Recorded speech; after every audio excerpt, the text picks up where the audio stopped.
ओम शांति। ओम शांति। आज प्यारे बाबा की 26 तारीख के महावाक्य हैं।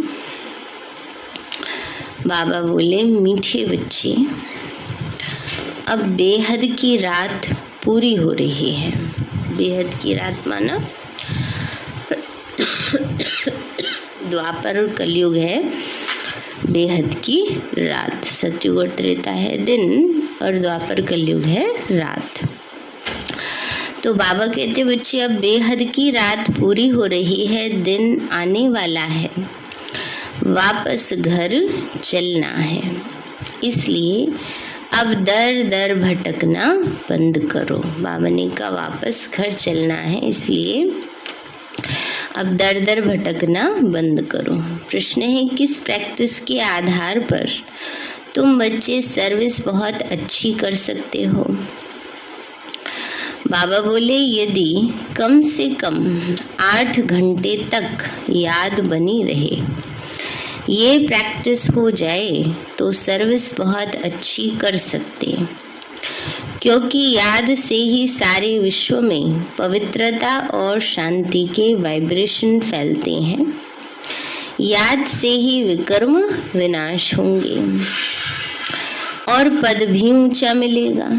इसलिए इस रूहानी यात्रा में कभी भी थकना नहीं है। जिस्म का भान छोड़ देही अभिमानी बनने का निरंतर अभ्यास करते रहना है। गीत है, रात की राही थक मत जाना, सुबह की मंजिल दूर नहीं। ओम शांति। बच्चों ने सावधानी सुनी। सावधान कर रहे हैं बाबा, बच्चे थको नहीं। थक जाते हैं ना बच्चे, तो बाबा कहते हैं बच्चे, बच्चों ने सावधानी सुनी। बाप ने बच्चों को सावधानी दी कि हे रात के राही, क्योंकि अब तुम्हारे लिए दिन आ रहा है। ये है बेहद की रात और दिन।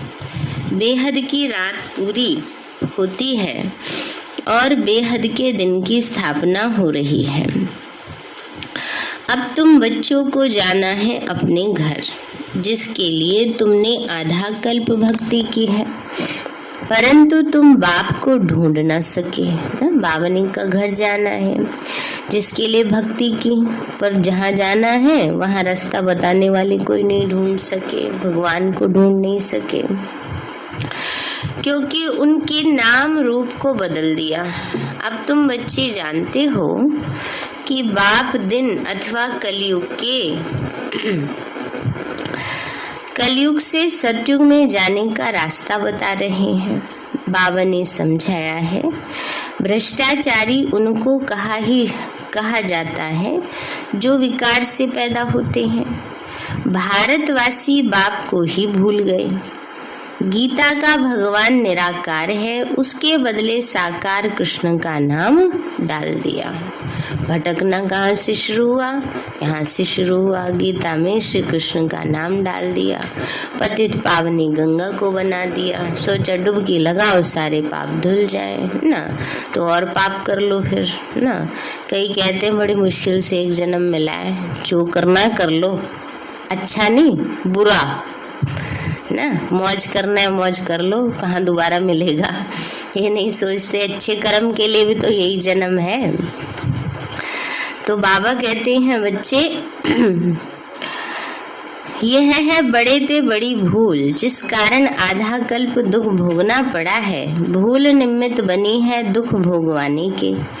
यह भी ड्रामा का पार्ट नूंधा हुआ है। भक्ति मार्ग में भटकते रहते हैं। अगर बाप को जान लें तो भटकने की दरकार ही नहीं है। तुमने अब बाप को जाना है। श्री कृष्ण अगर इसी रूप से में आए, फिर तो उनको पहचानने में कोई तकलीफ ही ना हो ना। बाबा ने कहा अगर श्री कृष्ण के रूप में आ जाए तो उनको पहचानने में तकलीफ ही नहीं हो, फिर तो सब लाइन लग जाए। पर फिर भी लाइन लग जाए, फिर नंबर लगाने पड़े, फिर सोचें ऐसे टोकन ले लो और जल्दी मिल लो, फिर भगवान भोलों का कैसे हुआ गरीबों का कैसे हुआ, दुख हरता सुख करता कैसे हुआ। इसलिए बाबा कहते मैं ऐसे आता हूँ, जो निश्चय बुद्धि बच्चे हैं, सच्चे साफ बच्चे हैं, वो बच्चे मुझे पहचान लेंगे, और जो अपने आप को थोड़ा वो समझते हैं वो नहीं पहचान पाएंगे। इसलिए बाबा कहते हैं बच्चे श्री कृष्ण के रूप में आए तो फिर तो झट सब जान लें, परंतु यह तो इतना गुप्त है जो बच्चे भी भूल जाते हैं, कृष्ण को तो कोई भूल ही ना सके। सारी दुनिया एकदम चटक पड़े, श्री कृष्ण के रूप में आ जाए तो बाबा ने कहा जैसे सारी दुनिया एकदम ही चटक पड़े। समझे कि श्री कृष्ण तो हमको स्वर्ग में ले चलेगा, क्योंकि वह तो स्वर्ग का मालिक है, उनको कोई छोड़े ही नहीं, परंतु समझाने की बड़ी युक्ति चाहिए। अगर समझाने की युक्ति नहीं आती है तो कहाँ कहाँ डिससर्विस भी कर देते हैं। कई बार ऐसा होता है, कोई ऐसी ऐसी बात बोल देते हैं, उठाने वाले उसको गलत रूप में ले लेते हैं ना, तो उससे डिससर्विस हो जाती है। इसलिए तो बाबा कहते हैं बड़े युक्ति युक्त बोलनी चाहिए। बाबा ने कहा क्योंकि खुद ही पूरा समझा हुआ नहीं है जो किसी को अच्छी रीति सिद्ध करके हिसाब किताब बता सके। इस समय सब पतित हैं, गाते भी हैं पतित पावन सीताराम, परंतु पावन बनाने वाला कौन ये कोई नहीं जानते। गीता का भगवान कृष्ण समझ लिया है, राम का तो कोई शास्त्र नहीं है, ऐसे नहीं रामायण कोई रामचंद्र का शास्त्र है। क्षत्रिय धर्म कोई राम ने नहीं स्थापन किया, ब्राह्मण देवता और क्षत्रिय तीनों धर्म एक साथ ही शिव बाबा स्थापन करते हैं। तुम्हारे में भी थोड़े हैं जो इस बात को समझ सकते हैं। राजा रानी तो एक होता है, बाकी प्रजा और दास दासियां तो अनेक बनते हैं। आगे राजाओं के पास तो ढेर दास दासियां थीं, कोई बहलाने के लिए, कोई डांस करने के लिए, फिक्स होती थी उनके तो ना, कितनी रानियां रखते थे। तो बाबा कहते हैं बच्चे डांस का भी शौक वहाँ बहुत रहता है, ये सब कला होती है ना, नृत्य कला, गायन कला और चित्रकला, ये सब कलाएं होंगी वहाँ पर। बाकी राजा रानी थोड़े निकलते हैं। बाबा ने कहा राजा रानी थोड़े बनते हैं, सब नहीं बन सकते राजा रानी, मेहनत लगती है ना राजा रानी बनने में। तो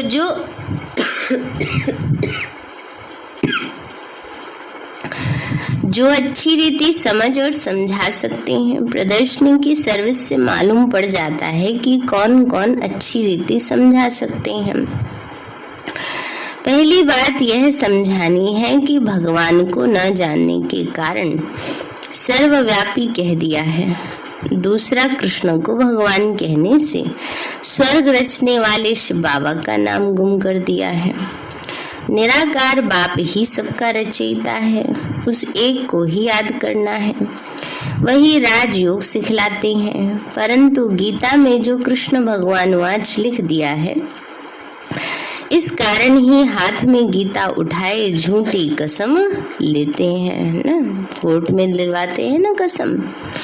अब बताओ क्या कृष्ण हाजिर नाजिर है व निराकार परमात्मा हाजिर नाजिर है, सब मूझे हुए हैं। अब तुम बच्चों को सवेरे उठकर प्रैक्टिस करनी है समझाने की। जैसे राजा जनक का मिसाल है, कहते हैं अष्टावक्र ने जनक को ज्ञान दिया, परंतु यह कोई ब्रह्म ज्ञान तो है नहीं, यह है ब्रह्मा ज्ञान, शिव बाबा ब्रह्मा मुख के द्वारा देते हैं। तो ब्रह्मा कुमारियां यह ज्ञान दे रही हैं, ब्रह्म कुमारी नहीं है। कई नाम भी गलत लेते हैं ना, ब्रह्म कुमारी बोलते हैं, तो ब्रह्म कुमारी नहीं है, हम कौन है? ब्रह्म कुमार कुमारियां हैं। तो बाबा ने कहा वो लोग तो ब्रह्म को ईश्वर समझते हैं, परंतु नहीं, ईश्वर तो बाप है, बाप का नाम है शिव, ब्रह्म तो तत्व है। यह सब बातें मोटी बुद्धि वाले समझ ना सके। नंबरवार दास दासियां भी बनते हैं। समझना चाहिए, अगर हम किसी को अच्छी तरह समझा नहीं सकते तो हमारा पार्ट पिछाड़ी में है। बाबा कहते हैं अगर सोचो किसी को समझा नहीं सकते तो पिछाड़ी में पार्ट है, पर अगर समझो कोई और किसी तरह से सेवा करते हैं ना तो उनका सेवा का पुण्य जमा होता है। फिर ये ना सोचो, कई बार ऐसा होता है माताएं भोली वाली होती हैं, उनको समझाने की इतनी वो नहीं होती है, कोई बात नहीं, बाबा को याद करती हैं प्यार से और सेवाएं करती हैं तो उनके नंबर जमा हो जाते हैं। ये तो बाबा इसलिए कहते थे ताकि बच्चों को समझाने का उमंग उत्साह आए। तो बाबा कहते हैं बच्चे अच्छी रीति तो फिर पुरुषार्थ करना चाहिए ना। सारी दुनिया में जो जो कुछ सिखलाते हैं वह देह अभिमान से ही सिखलाते हैं।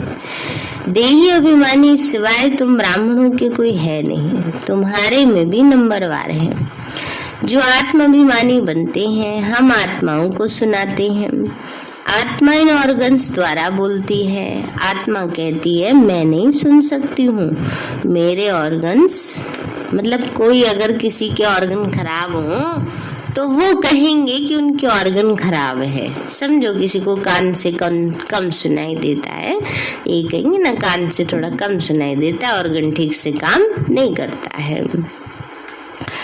तो देही अभिमानी बनने में मेहनत है। सतयुग में देही अभिमानी रहते, बाकी परमात्मा का ज्ञान नहीं है। बाबा कहते हैं मेरा सिमरन वहाँ कोई नहीं करते, वहाँ दरकार ही नहीं। सिमरन अथवा याद एक ही बात है।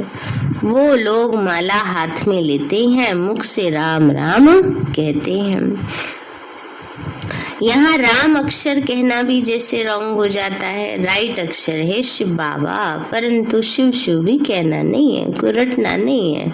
कोई नाम लेते रहने से थोड़े कोई माँ बाप खुश हो जाते हैं, है ना। तो बाबा तो हमारा सच्चा पिता है, माता है, सब कुछ है ना। खाली शिव शिव शिव शिव करते रहेंगे तो भी क्या फायदा है ना। बाबा की याद में रहना है। उसकी याद से फायदा क्या है कि तभी हमारे विकर्म विनाश होंगे, हमारी बुद्धि उपराम होगी, देह का आकर्षण के प्रभाव से हम बचे रहेंगे। इसलिए बाबा कहते हैं तो बाबा को याद करने के लिए नाम थोड़े लिया जाता है, बाप को याद करना है, ये है यात्रा। जिस्मानी यात्रा पर जाते हैं तो भी याद करते हैं कि हम अमरनाथ पर जाते हैं, वो नाम तो लेना पड़ता है हमको। कुछ तो तुमको कुछ भी जपना नहीं है, तुम जान गए हो नाटक पूरा होना है। बाबा ने कहा तुम्हें कोई स्थूल रीति में नहीं जपना है, लेकिन अजपा जाप अंदर चलता रहे। अजपा जाप माना निरंतर याद बाबा की ना, वो जब होगी निरंतर याद तब अंतमति सोगति होगी।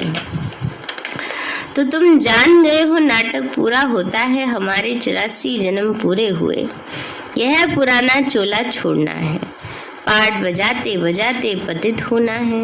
बाबा कहते हैं ये जो मनुष्य सृष्टि रूपी झाड़ है उसका थुर ही सड़ गया है। थुर माना जड़ी, बाकी टाल टालियां बची हैं, यह भी तमो प्रधान हो गया है ना। क्योंकि इस कल्प वृक्ष की जड़ है आदि सनातन देवी देवता धर्म, जो प्रायलोप हो गया है ही नहीं ना, कन्वर्ट हो गए, अपने को हिंदू कहलाने लगे। तो इसलिए बाबा कहते हैं बाबा फिर से आकर सबके अंदर देवी देवताओं जैसी धारणाएं कराते हैं। यह भी तमो प्रधान हो गए हैं, झाड़ की आयु अब पूरी होती है, फिर से नाटक रिपीट होना है, हर एक अपना अपना पार्ट बजाएंगे। दूसरी कोई दुनिया नहीं है, कोई सोचे दूसरी दुनिया में चले गए, नहीं। बाबा कहते ऐसे दूसरे ऊपर कोई दुनिया थोड़ी है, अगर होती तो हम पढ़ते क्यों।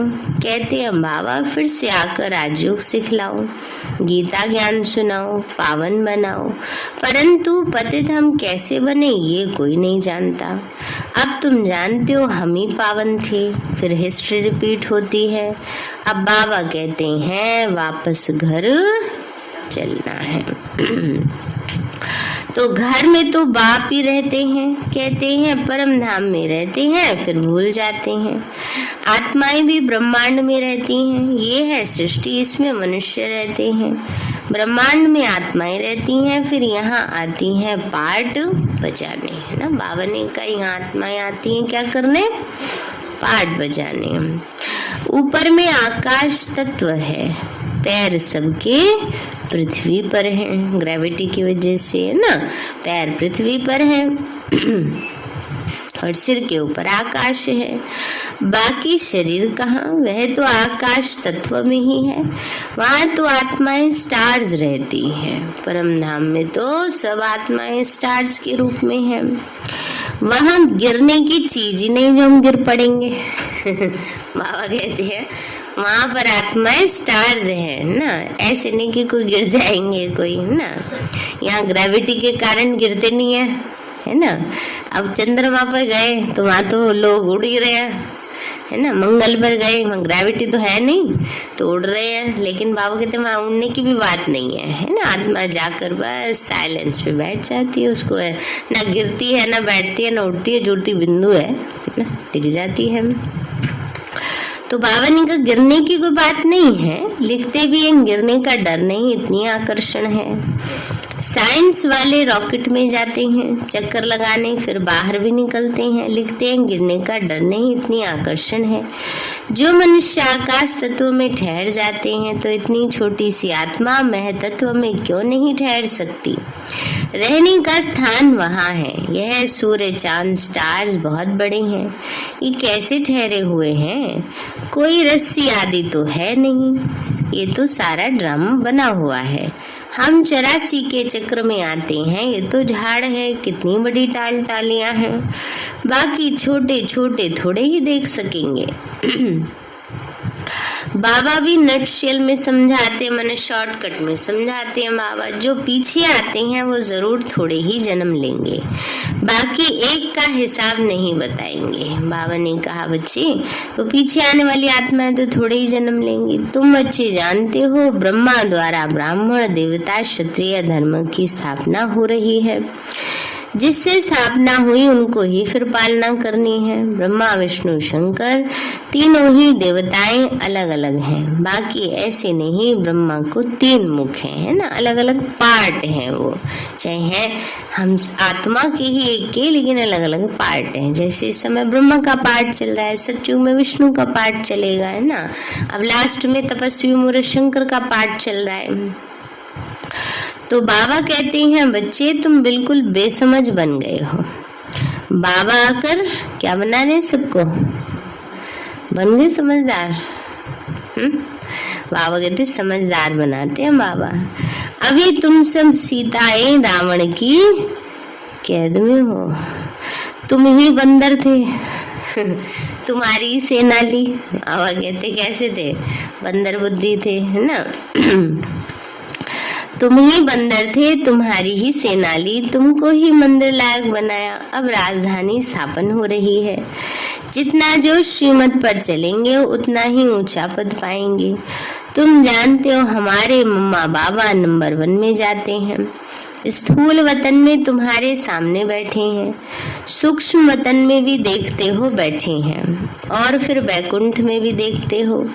पहले बहुतों को साक्षात्कार कराया, फिर सब थोड़े ही श्री कृष्ण बन जाएंगे।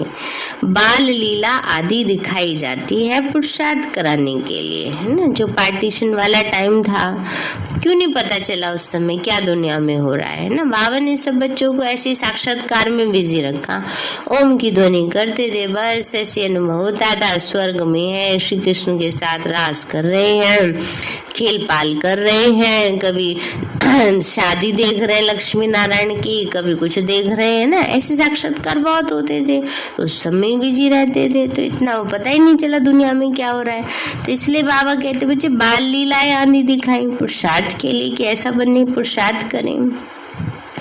बिगड़ पुरुषार्थ महाराजा महारानी तो बन नहीं सकेंगे। जो पक्के निश्चय बुद्धि हैं वो तो एकदम से ही ठहर जाते हैं। बाबा हम तो आपको कभी नहीं छोड़ेंगे। बाबा ने कहा जो निश्चय बुद्धि बच्ची है वो ये कहेंगे बाबा कुछ भी हो जाए हम आपको कभी नहीं छोड़ेंगे। पर इसमें बोलने की भी बात नहीं है। कई बार बोलने वाले छोड़ के चले जाते हैं ना, जो कहते हैं ना बाबा हम छोड़ेंगे नहीं वही सबसे पहले छोड़ के भाग जाते हैं, बाबा को भूल जाते हैं। तो इसलिए बोलने वाली बात नहीं, लेकिन अंदर से वो दृढ़ता से पक्का बाबा से वादा होगा। तो जिन बच्चों ने अंदर से बाबा से वादा किया होगा तो बाबा भी उनको छोड़ता नहीं है, अच्छे से पकड़ के रखता है ना। तो बाबा ने कहा, बच्चे कहते हैं बाबा हम तो आपको कभी छोड़ेंगे नहीं, फिर ऐसे कहते कहते भी छोड़ देते हैं। आश्चर्य सुनंती कथंती भागंती हो जाते हैं, पहले की कहावत है। अभी भी ये सब कुछ होता रहता है। कहते हैं कल पहले भी ऐसे भागंती हुए थे, किस पर भरोसा नहीं है। जैसे श्वास पर भरोसा नहीं है, बाबा का बनकर फिर भी मर जाते हैं। ईश्वरीय जन्मदिन मनाकर भी मर जाते हैं अथवा हाथ छोड़ देते हैं। बाबा घड़ी घड़ी कहते रहते हैं तुम ऐसे समझो तो हमको अब स्वीट होम में जाना है, इसलिए बाप और घर याद पड़ता है। भक्ति मार्ग में भी आधा कल्प याद किया, परंतु वापस तो कोई जा नहीं सकते। जानते ही नहीं तो जा कैसे सकेंगे, ये रूहानी राही कैसे बन सकते हैं। तुम अब पूरे राही बने हो, जो जास्ती याद करते हैं उनके पाप करते जाते हैं। यात्रा का भी ध्यान रखना है। पिछाड़ी में 8 घंटा तुम्हारी यह सर्विस रहे तो बहुत अच्छा है। पावनी का याद की यात्रा का भी ध्यान रखना है। पावनी का कम से कम 8 घंटा बाबा की याद रहे। आज सवेरे मुरली में एक बहन सुनानी थी ना, दादी ने कहा अच्छा कितने घंटे याद करना बाबा को? 8 घंटे। तो कहा बाकी घंटे फिर क्या करेंगे? उसमें बाबा को याद नहीं करना है, उसमें तो करना है ना। तो बाबा ने कहा तो ये है शांति और पवित्रता के वाइब्रेशन फैलाना। याद से विकर्म भी विनाश होंगे और पद भी ऊंचा मिलेगा। इसलिए कहा जाता है रात की राही थक मत जाना। तो ये बच्चे कहते बाबा कितना योग लगाया, विनाश तो होता नहीं है। अरे विनाश सब होएगा जब घर में आएगा। किसी के घर में बम ब्लास्ट होएगा तब पता चलेगा विनाश हो रहा है। विनाश तो हो ही रहा है, परिवर्तन तो हो ही रहा है, कब से हो रहा है। अब कोई समझे ना समझे तो इसमें कोई क्या कर सकता है। कहते हैं एक बार एक व्यक्ति ने कहा, उसको यमदूत आ गए लेने। उसने कहा अरे तुम ऐसे ही आ गए, मुझे बताया भी नहीं। कहा ठीक है अब की बार आने से पहले ना कोई उसके पुण्य थे, उस पुण्य के कारण उसने कहा कि अब की बार आए ना तो मेरे को पहले 3 बारी बता के आना। कहा ठीक है 3 बारी बता के आऊंगा। यमदूत से कहा तो तब तो उसको बख्श दिया। उसके कोई पुण्य उदय हो गए, उसकी आयु बढ़ गई, जैसे योग बल से आयु बढ़ जाती है ना। फिर थोड़ा वो बड़ा हुआ, बड़ा होकर के उसकी शादी हो गई, बच्चे हो गए ना। बच्चों की भी शादी हो गई तो आंखों से कम दिखने लगा, दांत पर टूट गए, घुटने बेकार हो गए। अब फिर पोते की शादी थी। पोते की शादी वाले दिन जाने के लिए आ गए हम दूध लेने। कहा मैंने तो तुम्हें कहा था बता के आना। कहा मैं बता के आया। कैसे बता के आया?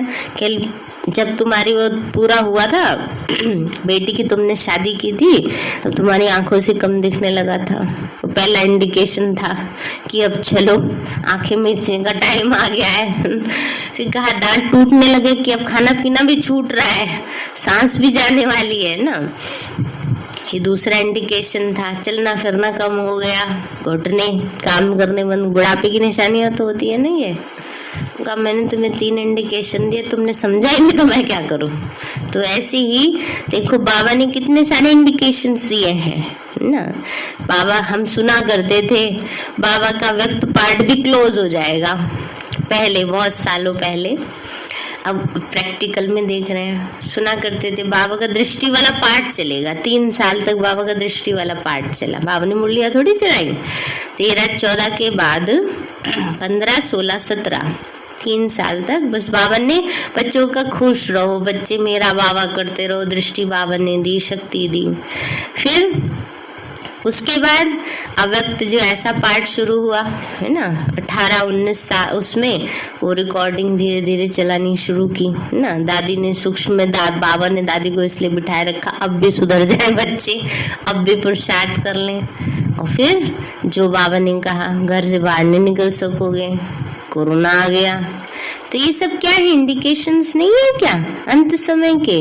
तो समझने वाले समझे, पुरुषार्थ करे, और नहीं समझे तो नहीं समझो, फिर बाबा क्या कर सकते हैं। इसलिए बाबा कहते हैं बच्चे अब हम सबको वापस घर जाना है। कलयुग कांत माना ब्रह्मा की रात पूरी होती है। रूहानी घर को याद करना है, रूह को अब जाना है, जिस्म का भान छोड़ना है, देही अभिमानी बनना है। ये है याद की यात्रा। अच्छा मीठे मीठे सिक्के लदे बच्चों प्रति माता पिता बाप दादा का याद प्यार और गुड मॉर्निंग। रूहानी बाप की, रूहानी बच्चों को नमस्ते। रूहानी हम बच्चों की, रूहानी माता पिता नमस्ते नमस्ते नमस्ते बाबा नमस्ते। धारणा के लिए मुख्य सार है, पक्का निश्चय बुद्धि बन दृढ़ संकल्प करना है कि बाप का हाथ कभी नहीं छोड़ेंगे। बाप और घर को घड़ी घड़ी याद करना है। कौन से घर को? शांति विहार वाले को, कड़कड़ुमा वाले को परम धाम घर को याद करना। ये नहीं जाने वाला साथ कहीं भी। बाबा ने कहा घड़ी घड़ी याद, घर को घड़ी घड़ी याद करना है। दूसरा है, देही अभिमानी बनने की मेहनत करनी है। 5 विकारों रूपी रावण की कैद से छूटने के लिए श्रीमत पर चलना है। मंदिर लायक बनने का पुरुषार्थ करना है। वरदान दिया बाबा ने, ज्ञान युक्त भावना और स्नेह संपन्न योग द्वारा उड़ती कला का अनुभव करने वाले बाप समान भव। ज्ञान युक्त भावना और स्नेह संपन्न योग द्वारा उड़ती कला का अनुभव करने वाले बाप समान भव। बाबा बोले, जो ज्ञान स्वरूप योगी तो आत्माएं हैं, वे सदा सर्व शक्तियों की अनुभूति करते हुए विजयी बनती हैं। जो सिर्फ स्नेही व भावना स्वरूप हैं, उनके मुख मन और मुख में सदा बाबा बाबा है। कई बाबा के बच्चे होते हैं ना, भावना बहुत है उनमें, प्यार बहुत है बाबा से, लेकिन ज्ञान नहीं है, समझ नहीं है ना। जैसे भक्ति में था, राम राम जप रहे हैं, भावना से सब कुछ कर रहे हैं, लेकिन ज्ञान युक्त भावना नहीं है, तो वो काम अधूरा होता है ना। तो मुख में सदा बाबा बाबा है, इसलिए समय प्रति समय सहयोग प्राप्त होता है। लेकिन समान बनने में ज्ञानी योगी तो आत्माएं समीप है, इसलिए जितनी भावना हो उतना ही ज्ञान स्वरूप हो। भावनी इसलिए जितनी भावना उतना ही ज्ञान भी है। अब भावना है ना किसी के प्रति, लेकिन ज्ञान नहीं है, समझ ही नहीं है ना। तो हर बात में बाबा ने समझ भी तो दे रखी है हमें, सिर्फ भावना के आधार पर नहीं चलना, ज्ञान भी साथ में होगा, तब उसका रिजल्ट अच्छा निकलेगा। ज्ञान युक्त भावना और स्नेह संपन्न योग, इन दोनों का बैलेंस उड़ती कला का अनुभव कराते हुए बाप समान बना देता है। स्लोगन है, सदा स्नेही व सहयोगी बनना है तो सरलता और सहनशीलता का गुण धारण करो। सदा स्नेही व सहयोगी बनना है तो सरलता और सहनशीलता का गुण धारण करो। फिर है मातेश्वरी जी के अनमोल महावाक्य, ओम शिवोहम हम सो सोहम, इन 2 शब्दों का यथार्थ अर्थ। ओम शांति, यह जो शब्द उच्चारण करते हैं कि हम सो हम कहते हैं ना भक्ति में, शिवो हम अहम आत्मा सो परमात्मा। अब ये महावाक्य कौन उच्चारण करते हैं और इन शब्दों का यथार्थ अर्थ क्या है? जब ओम अक्षर कहते हैं तो ओम का अर्थ है मैं आत्मा शांत स्वरूप हूँ। यह निश्चय होने से फिर मैं आत्मा सो परमात्मा हूँ यह अक्षर नहीं कह सकते। फिर तो ऐसे ही समझते हैं कि मैं आत्मा परमात्मा की संतान हूँ, तो यह ओम शब्द कहना आत्माओं का अधिकार है। फिर जब हम सो हम कहते हैं तो शब्द का अर्थ है हम सो पूज्य, सो पुजारी बने। हम सो पूज्य, अब यह शब्द भी आत्मा ही कह सकती है। यह जो मनुष्य कहते हैं अहम आत्मा सो परमात्मा, अब यह शब्द सिर्फ परमात्मा ही कह सकता है, क्योंकि वही एक आत्मा परम आत्मा है। यह फिर जो शिवोहम शब्द है वो भी परमात्मा कह सकते हैं, क्योंकि वो शिव है। तो इन शब्दों के अर्थ को भी तब जानते हैं जब परमात्मा आकर यह नॉलेज देते हैं। बाकी और धर्म वालों को, कृष्ण आदि को यह मालूम नहीं कि हम सो पोप बनूंगा, उनको ये नॉलेज नहीं है। अभी हमको ये नॉलेज मिली है कि हम ही सो देवी देवता बनेंगे ना, हमने ही ये चक्र लगाया है। मीनिंग तो ये था, उन्होंने क्या कर दिया, हम आत्मा सो परमात्मा ना। तो बाबा कहते हैं, मम्मा ने कहा कि ये यहाँ गड़बड़ हो गई है, तो हम सो देवता बनेंगे। हमारे सामने देवताओं की यादगार चित्र हैं, साथ साथ उनके जीवन चरित्र, हिस्ट्री, गीता, भागवत सामने है, क्योंकि हम आदि से अंत तक सारे कल्प के चक्र में हैं। और वो धर्म पिताएं जब आते हैं तो वो कल्प के बीच में आते हैं, इसलिए वे हम सो शब्द नहीं कह सकते, ओम शब्द कह सकते हैं ना। वो हम सो शब्द नहीं कह सकते क्योंकि वो पूरे कल्प में पूरे वर्णों का चक्र नहीं लगाते। वर्णों का चक्र पूरा हम बच्चे लगाते, हम ही देवी देवता बनते हैं, फिर क्षत्रिय बनते हैं, फिर वैश्य, फिर शूद्र, फिर शूद्र से ब्राह्मण, फिर ब्राह्मण से देवता बनते हैं। अच्छा, सारे हैं मीठे बच्चे, अब बेहद की रात पूरी हो रही है, दिन आने वाला है, वापस घर चलना है। इसलिए अब दर दर भटकना बंद करो, बुद्धि से भटकना कि ये कर लें तो शांति मिल जाए, वो कर लें तो ऐसा हो जाए ना, ये तो भटकाव भी है ना। तो इसलिए बाबा ने अब डेस्टिनेशन दे दिया है, बच्चे घर को याद करो, बाबा को याद करो, बुद्धि योग मुझसे लगाओ। हम बाबा से बुद्धि योग लगाते हैं तो बाबा तो सर्वशक्तिवान है, ज्ञान का, सुख का, शांति का, प्रेम का, आनंद का सागर है। तो जैसा संग वैसा रंग, दुनिया के संग में रहते हैं उनका रंग चढ़ता है ना। इसलिए प्रश्न है, तुम किस प्रैक्टिस के आधार पर तुम बच्चे सर्विस बहुत अच्छी कर सकते हो। बाबा बोले, यदि कम से कम 8 घंटे तक याद बनी रहे, ये प्रैक्टिस हो जाए तो सर्विस बहुत अच्छी कर सकते हैं, क्योंकि याद से ही सारे विश्व में पवित्रता और शांति के वाइब्रेशन फैलते हैं। याद से ही विकर्म भी विनाश होंगे और पद भी ऊंचा मिलेगा। इसलिए इस रूहानी यात्रा में कभी भी थकना नहीं है, जिस्म का भान छोड़ दे ही अभिमानी बनने का निरंतर अभ्यास करते रहना है।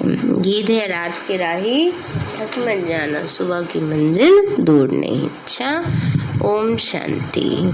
कल सभी याद रखें, हमारी दादी जानकी जी का दूसरा स्मृति दिवस है। तो सवेरे ही जैसे मुरली चलती है मुरली चलेगी, उसके बाद दादी जी को भोग लगाया जाएगा, श्रद्धांजलि दी जाएगी। मीठे बाबा, आपने हमें सब कुछ दिया, आपका पदम गुणाबार शुक्रिया। प्यारे बाबा, आप हमें ज्ञान, गुण, शक्तियों, वरदानों और सद्बुद्धि से भरपूर करते हो, आपका बार बार शुक्रिया। मीठे बाबा, आपने मुझे आत्मा को, इस सेवा स्थान को, विश्व की सर्वात्माओं को निर्विघ्न बनाया, आपका बार बार शुक्रिया। प्रकृति के 5 तत्वों का भी शुक्रिया, साइंस के साधनों का भी शुक्रिया, लौकिक अलौकिक परिवार का भी शुक्रिया। हे तन, तुम्हारा भी शुक्रिया। विश्व की सर्वात्माओं का और ब्रह्मांड की सारी शक्तियों का सब प्रकार का सहयोग देने के लिए शुक्रिया। मीठे बाबा, मुझ आत्मा ने जाने अनजाने में जिन भी आत्माओं को मनसा वाचा कर्मणा दुख दिया है, मैं उन सभी से क्षमा चाहती हूँ, मुझे क्षमादान दिलाओ। और जिन आत्माओं ने मुझे दुख दिया है, विघ्न रूप बने हैं, मैं उन सभी को दिल से क्षमा करती हूँ। सबका कल्याण हो, सबको सुख शांति सद्बुद्धि मिले और बाबा के सेंटर की सेवाएं खूब बढ़ती जाए। शिव बाबा से सारी शक्तियां मुझे आत्मा में समा रही हैं, पूरे शरीर में फैल रही हैं, पूरे घर में फैल रही हैं, पूरे देश पूरी दुनिया में फैल रही हैं। सब प्रकार के वायरस नष्ट होते जा रहे हैं। मैं आत्मा परम धाम में चमकती हुई मणि हूँ। सतयुग में पावन देवताई शरीर में पहले नंबर जन्म में रॉयल फैमिली में हूँ। मैं अष्टभुजाधारी देवी दुर्गा हूँ। विघ्न विनाशक गणेश हूँ। मैं बाबा की छत्र छाया में पलने वाली सर्वश्रेष्ठ ब्राह्मण आत्मा हूँ। मैं फरिश्ता हूँ। मेरे साथ सब कुछ बहुत अच्छा होगा। मेरे साथ सब कुछ बहुत अच्छा होगा। मेरे साथ सब कुछ बहुत अच्छा होगा।